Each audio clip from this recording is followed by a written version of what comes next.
Hello, dear students. Welcome to my channel Easy Grammar. I am Poonam Mehta, and today we are going to learn demonstrative pronoun.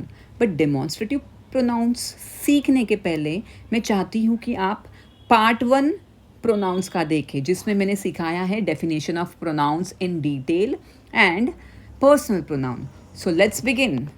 सब demonstrative pronoun होता क्या है? Demonstrative pronoun means कोई चीज़ को explain करना precisely, या तो फिर किसी की तरफ पिन पॉइंट करना, कोई चीज़ की तरफ या कोई इंसान की तरफ पिन पॉइंट करना. So what do you mean by demonstrative pronoun? Two point out specific thing और ऑब्जेक्ट. जैसे फॉर एग्जाम्पल, ये जो आपको कार दिख रही है, कार, ये that is my car, that is my car. तो मैंने क्या किया? पिन पॉइंट किया, इशारा किया और स्पेसिफिकली बताया कि that is my car. Okay, तो इसको कहते हैं demonstrative pronoun, to pin point a specific thing और एन ऑब्जेक्ट. बट यहाँ पे क्या क्या वर्ड्स यूज होते हैं? This, that, these, those, such and one. ये 6 वर्ड्स हैं जो डेमोन्स्ट्रेटिव प्रोनाउन में हमेशा आपको दिखेंगे. इनमें से ये जो 4 स्टार्टिंग के हैं, दिस, दैट, दीज, दोज, ये काफ़ी इंपॉर्टेंट है. बाकी सच and one is not important. Just for your understanding I have giving you explanation. Now let's understand कि दिस कब यूज़ करना है और दैट कब यूज़ करना है. दिस कब यूज़ करना है? जब आपका ऑब्जेक्ट या पर्सन सिंगुलर हो, यानी कि सिर्फ एक हो, और वो स्पीकर के पास में हो, यानी कि नज़दीक हो. It is near by to the speaker, तब हम दिस यूज़ करेंगे. जैसे ये बुक है, ये बुक मेरे फ्रेंड की है, ये बुक मेरे पास में है फ़िलहाल और ये मेरे फ्रेंड की मुझे देनी है. तो मैंने क्या कहा? This is her book. पहली बात तो बुक एक ही है, सिंगुलर थिंग. दूसरी बात, मेरे पास में है, तब मैं दिस यूज़ करूँगी, दिस इज़ हर बुक.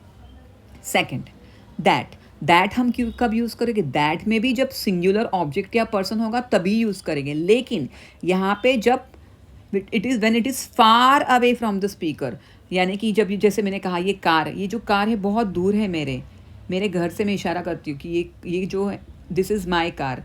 ठीक है, तब जब ऑब्जेक्ट दूर होगा लेकिन एक ही होगा, सिंगुलर थिंग होगा या तो सिंगुलर पर्सन होगा, तब मैं दैट यूज़ करूँगी. जैसे कि ये कार है, ये जो कार है ये मेरी है, जो बहुत दूर है. Okay, so this and that कब यूज़ करेंगे? जब सिंगुलर थिंग या पर्सन होगा. लेकिन दिस जब आपका ऑब्जेक्ट या थिंग नज़दीक होगा स्पीकर के. दैट कब यूज़ करेंगे? When it is far away from the speaker. Next one, these and those हम कब यूज़ करेंगे? दिस यूज़ करेंगे जब आपका प्लूरल नाउन होगा, यानी कि मोर देन वन थिंग और पर्सन, और ये क्लोज टू स्पीकर होगा, यानी कि near by to the speaker होगा. जैसे ये कप केक है, मेरे पास 2 कप केक पड़े हैं, ये मेरे पास में है, राइट है, it is near by to me, तब मैं दीज यूज़ करूँगी. और ये प्लूरल है क्योंकि एक से भी ज़्यादा है, तो मैंने कहा these are delicious cupcakes, it's yummy, really yummy. Next one, those. अब हम दोज कब यूज़ करेंगे? दोज भी मल्टीपल थिंग्स और पीपल के लिए यूज़ करेंगे, यानी एक से भी ज़्यादा थिंग या पर्सन होगा तब यूज़ करेंगे. लेकिन ये इन case of far away from speaker, जब स्पीकर से दूर हो. अब ये फ्लावर्स आपको दिख रहे हैं, ये जो फ्लावर्स है ना काफ़ी दूर है मुझसे, लेकिन बहुत सारे फ्लावर्स है, तो मैंने क्या कहा? Those are beautiful flowers. So these and those हम कब यूज़ करेंगे? In case of more than one thing और पर्सन. बट दीज जब when it is nearby to speaker, and those when it is far away from speaker. Next one, such कब use करते? To such refers to a specific type or kind of thing or person, यानी कि सच कब use करेंगे? जब किसी की type बतानी, ये इस तरह का लड़का है, ये उस तरह की लड़की है, she is such a smart girl, he is such a stupid boy. ऐसे सेंटेंसेस में हम सच यूज़ करेंगे. For example, she has such a lovely voice, उसकी वॉइस बहुत प्यारी है. ठीक है, तब मैंने सच यूज़ किया. नेक्स्ट इज़ वन अगर हम हिंदी में समझने जाएं, तब जैसे मैं एक शॉप में गई, शॉप में मैंने वहाँ पे एक बहुत प्यारी सी पिंक कलर की ड्रेस देखी. तो ये पिंक कलर की ड्रेस फ़िलहाल मेरी नहीं है, तो मैंने उस शॉपकीपर से कहा, भाई साहब ये जो पिंक वाला ड्रेस है ना, पिंक वाली ड्रेस, ये मुझे बताना. तो हम किसी की तरफ इशारा करते और उसको वाला या वाली बोलते, ये वाली, वो वाला. ओके, तब हम वन यूज़ करते. जैसे this is not my dress, mine is pink one, ये ड्रेस मेरी नहीं, मेरी तो पिंक वाली है, मेरी तो ब्लैक वन है, मेरी तो बिग वन है, मेरी तो स्मॉल वन है. Okay, so we have cleared with such and one also.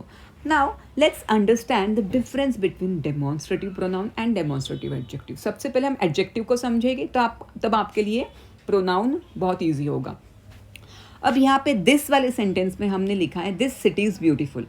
अब यहाँ पे city noun है, जब भी noun के पहले आपको this दिखा तब समझना ये demonstrative adjective है.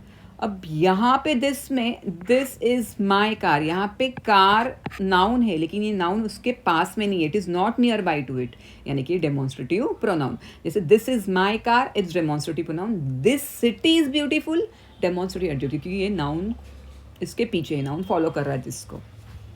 That is her book. अब नाउन कहाँ है, यहाँ पे है, लेकिन in case of adjective noun exactly that के पास में हो तो ये demonstrative adjective. So this is the sign कि जब दैट के पास में, दिस दैट दीज दोज के पास में अगर आपको नाउन दिख रहा है तो समझना है कि वो डेमोन्स्ट्रेटिव एडजेक्टिव है. These are my friends, these are my friends, ये यहाँ पे नाउन है और दीज यहाँ पे, तो ये हो गया demonstrative pronoun. These bags are heavy, these bags is noun and these इसके पहले है, so it is demonstrative adjective. Last, those are your cousins, ये तुम्हारे cousins है, ये वाला noun है तो ये demonstrative pronoun है. Those cousins are mine, वापस सेम सेंटेंस है लेकिन यहाँ पे cousins noun exactly those के पास में, so इसके लिए adjective. मैं आशा करती हूँ आपको डेमोन्स्ट्रेटिव प्रोनाउन और डेमोन्स्ट्रेटिव एडजेक्टिव का ये जो डाउट है क्लियर हुआ होगा, बिकॉज काफ़ी स्टूडेंट्स वो हमेशा कंफ्यूज होते हैं इन दोनों में. Okay, so now let's switch to the next slide. Exercise. Let's do exercise. And I want you also to do with me. Dash is the book I read last year.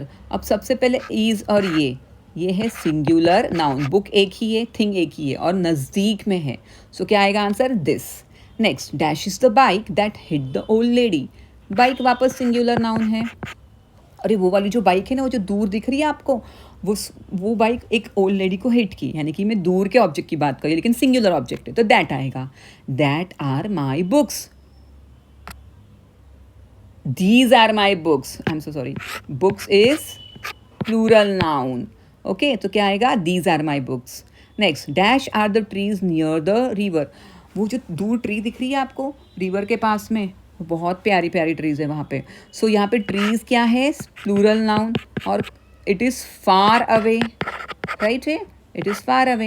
So what will come? Those are the trees near the object. Dash a stupid boy. मैंने शायद ये सिखाया था आपको. क्या आएगा? ये किस तरह का लड़का है? Such a stupid boy. Next, such was a situation in the hospital. Last one is very easy. ये वाला वो वाला. This is not my book. Mine is the big what? Yes, right. One. ये मेरी बुक नहीं, मेरी तो बड़ी वाली है, मेरी तो रेड वाली है, मेरी तो ब्लैक वाली है, मेरी तो पिंक वाली है. ओके, नाउ मैंने आपके लिए एक सेंटेंस रखा है होमवर्क के लिए. मैं चाहती हूँ कि इसका आप आंसर मुझे कमेंट बॉक्स में दें और जिसका भी आंसर राइट रहेगा मैं उसके कमेंट को लाइक करूँगी. Thank you very much my dear friends and those who are watching. अगर आपको मेरा वीडियो पसंद आया, do like and subscribe. Have a nice day.